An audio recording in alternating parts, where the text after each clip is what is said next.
ഓരോ നിമിഷവും ഏറെ നാടകീയത നിറഞ്ഞുകൊണ്ടിരിക്കുകയാണ് ഹിമാചൽ പ്രദേശിൽ. ഇപ്പോഴത്തെ പ്രതിസന്ധി ഘട്ടം തരണം ചെയ്യാൻ ഹിമാചലിലേക്ക് കോൺഗ്രസ് ട്രിപ്പിൾ ഷൂട്ടറെ അയച്ചിരിക്കുന്നു. DK എന്ന രണ്ടക്ഷരത്തെ കോൺഗ്രസ് എത്രമാത്രം ആശ്രയിക്കുന്നു എന്നുള്ളതിന് ഏറ്റവും ഒടുവിലത്തെ ഉദാഹരണം കൂടിയാണ് ഹിമാചൽ പ്രദേശിൽ പ്രശ്നപരിഹാരത്തിനായി കോൺഗ്രസ് DK ശിവകുമാറിനെ നിയമിച്ചിരിക്കുന്നു എന്നുള്ള വാർത്തകൾ. രാജ്യസഭാ തെരഞ്ഞെടുപ്പിൽ ഹിമാചൽ പ്രദേശിൽ കോൺഗ്രസ് MLA-മാരുടെ വിമത നീക്കത്തെ തുടർന്ന് അഭിഷേക് മനു സിംഗ്വി പരാജയപ്പെട്ടതിന് പിന്നാലെയാണ് പാർട്ടി ഉണർന്നു പ്രവർത്തിക്കുന്നത്.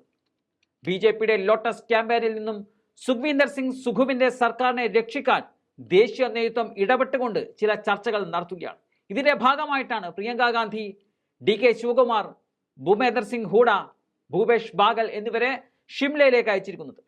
6 വിമത MLA-മാരുമായും മറ്റ് MLA-മാരുമായും ഇവർ ചർച്ച നടത്തി കഴിഞ്ഞു. ഇപ്പോഴത്തെ സാഹചര്യത്തിൽ മുഖ്യമന്ത്രി സുഖ്വീന്ദർ സിംഗ് സുഖു രാജിവെക്കില്ലെന്ന് തീരുമാനിച്ചിരിക്കുകയാണ്. ഹിമാചലിൽ കോൺഗ്രസ് സർക്കാർ 5 വർഷം തുടരുമെന്നും അദ്ദേഹം വ്യക്തമാക്കിയിട്ടുണ്ട്. എന്നാൽ MLA-മാരുടെ പരാതി മുഖ്യമന്ത്രി നിരന്തരം തങ്ങളെ അവഗണിക്കുന്നു എന്നുള്ളതാണ്. ആ കാരണം കൊണ്ടാണ് വിക്രമാദിത്യ മന്ത്രിസ്ഥാനം രാജിവെച്ചത്. എന്നാൽ DK ശിവകുമാർ ഇടപെട്ടതോടെ അദ്ദേഹം തന്റെ തീരുമാനത്തിൽ നിന്നും പിന്നോട്ട് പോയി എന്നതാണ് ഇപ്പോൾ അറിയാൻ സാധിക്കുന്നത്. 6 കോൺഗ്രസ് അംഗങ്ങളും 3 സ്വതന്ത്രരും BJPക്ക് വോട്ട് ചെയ്തതോടെയാണ് രാജ്യസഭയിൽ കോൺഗ്രസ് പ്രതിസന്ധിയിലായത്. 68 അംഗ നിയമസഭയിൽ ഭൂരിപക്ഷം 35 MLA-മാരുടെ പിന്തുണ വേണമെന്നിരിക്കെ 34 MLA-മാർ മാത്രമാണ് കോൺഗ്രസ് സ്ഥാനാർത്ഥിക്ക് വോട്ട് ചെയ്തത്. കോൺഗ്രസിന്റെ 6 MLA-മാരും ക്രോസ് വോട്ട് ചെയ്തതോടെ BJP സ്ഥാനാർത്ഥിക്കും 34 വോട്ടുകൾ ലഭിച്ചു. ഹിമാചൽ പ്രദേശിൽ BJPക്ക് 25 MLA-മാരാണുള്ളത്. കോൺഗ്രസിന് 40 MLA-മാരാണ്. ഉത്തരേന്ത്യയിൽ കോൺഗ്രസ് ഭരണം നിലനിൽക്കുന്ന ഏക സംസ്ഥാനവും ഹിമാചൽ പ്രദേശാണ്.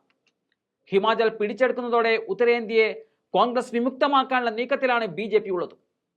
ക്രോസ് വോട്ട് ചെയ്ത MLA-മാർക്ക് കോൺഗ്രസ് ഷോക്കോസ് നോട്ടീസ് അയച്ചിട്ടുമുണ്ട്. കൂറുമാറിയാൽ MLA-മാരെ അയോഗ്യരാക്കുമെന്നതാണ് സൂചനകളും. കൂറുമാറിയ MLA-മാരിൽ 3 പേരും മുഖ്യമന്ത്രിയെ മാറ്റണമെന്നതാണ് ആവശ്യപ്പെട്ടിരിക്കുന്നത്. അതിനിടെയാണ് 15 BJP MLA-മാരെ സ്പീക്കർ കുൽദീപ് സിംഗ് പതാനിയ സസ്പെൻഡ് ചെയ്തത്. സഭയിൽ വിശ്വാസ വോട്ടെടുപ്പ് നടത്തണമെന്നാവശ്യപ്പെട്ട് പ്രതിപക്ഷ നേതാവായ ജയറാം ഠാക്കൂറും സംഘവും ഗവർണറെ കണ്ടതിന് തൊട്ടു പിന്നാലെയാണ് ഈ അപ്രതീക്ഷിത നടപടി ഉണ്ടായത്.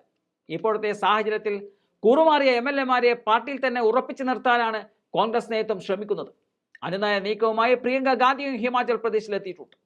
അതൃപ്തി പരിഹരിക്കാൻ എല്ലാ സാധ്യതകളും ചർച്ച ചെയ്യാമെന്ന നിലപാടിലാണ് കോൺഗ്രസ് നേതൃത്വമുള്ളത്.